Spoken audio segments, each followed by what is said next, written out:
જે રીતે હાઈકોર્ટ આજે લાલઘૂમ દેખાઈ રહી હતી, કારણ માત્ર એ જ હતું કે આટલા વ્યક્તિઓના જીવ ગુમાવવા પડે ત્યાં સુધી રાજકોટ મહાનગરપાલિકા જે છે તેમના પ્રકારે કોઈપણ પ્રકારની કાર્યવાહી નથી કરવામાં આવી। બે અલગ અલગ પાર્ટી પ્લોટમાં 3000 સ્ક્વેર ફીટ મીટરમાં આ જે ગેમ ઝોન ફેલાવવામાં આવ્યો હતો તે બાબતે કોઈપણ પ્રકારની પરમિશન જે છે તે માગવામાં આવી હતી, પરંતુ તેમને નહોતી આપવામાં આવી।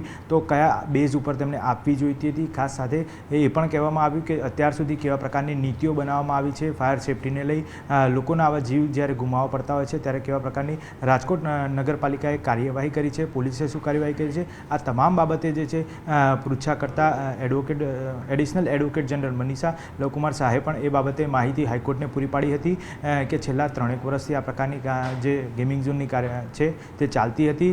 બે અલગ અલગ પાર્ટનરો જે છે જેના મૂળ માલિકો પાર્ટી પ્લોટના હતા, જેમાં આશુતોષ પાર્ટી પ્લોટ અને બીજો એક હતો જયેશ પાર્ટી પ્લોટ। આ બંને પાર્ટી પ્લોટ દ્વારા ગેમિંગ ઝોનમાં ફેરવવા માટે તેમને તબદીલ કરવા માટે આયોજન કરવામાં આવ્યું હતું। સાથે અન્ય જે પાર્ટનરો છે તે લોકોને પણ અત્યારે હાલ ધરપકડ કરી લેવામાં આવી છે। તેમના વિરુદ્ધ કાર્યવાહીની વાત હોય તો જે રીતે સિટી એન્જિનિયર સહિત અન્ય જે 2 પીઆઈ જેની જવાબદારી બનતી હતી તેવા 6 લોકોને અત્યાર સુધીમાં ધરપકડ કરવામાં આવી છે, તેમની સસ્પેન્શનની કાર્યવાહી છે તે પણ કરવામાં આવી છે, પરંતુ આટલેથી હાઈકોર્ટ જે છે તે સંતોષ ન માનતી તેમની વિરુદ્ધ કાર્યવાહી શા માટે ન કરવી જોઈએ તે બાબતે પણ ટકોર કરી હતી। કાયદેસરની જે કાર્યવાહી જે છે તે મ્યુનિસિપલ કમિશનર સામે પણ થવી જોઈએ, આ બાબતની પણ રજૂઆત જે છે તેને પણ ગ્રાહ્ય રાખી છે। આ બંને અલગ અલગ મુદ્દાઓ છે। હાઈકોર્ટમાં જે રીતે અત્યારે હાલ હિયરિંગ ચાલી રહ્યું હતું તેનાથી બિલકુલ વિરુદ્ધ દિશામાં જે અત્યારે હાલ રાજ્ય સરકાર છે તે રાજ્ય સરકારે પોતાની જવાબદારી સ્વીકારી છે અને જવાબદારી સ્વીકારવાની સાથે તાત્કાલિક ગાઈડલાઇન બનાવવાની તૈયારી જે છે તે પણ બતાવી હતી।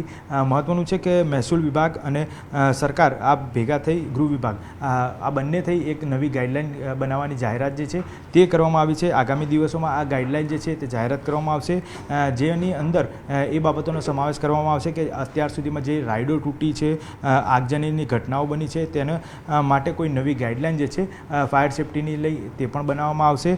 નવી ગાઈડલાઇન હેઠળ જે કલેક્ટર અથવા તો પોલીસ કમિશનર જે છે તેની પરવાનગી વગર કોઈપણ પ્રકારના ગેમ ઝોન કે આ આગજનીની ઘટના ના બને તે માટેની તેની પરમિશન લેવાની પણ જરૂરિયાત રહેશે।